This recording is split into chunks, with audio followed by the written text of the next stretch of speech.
আপনার এটা কত দাম? ও, কোন জায়গার গরু? মেহেরপুরের। কবে আইছেন?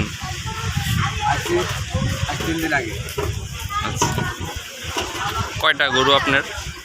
গরু আছে 8টা।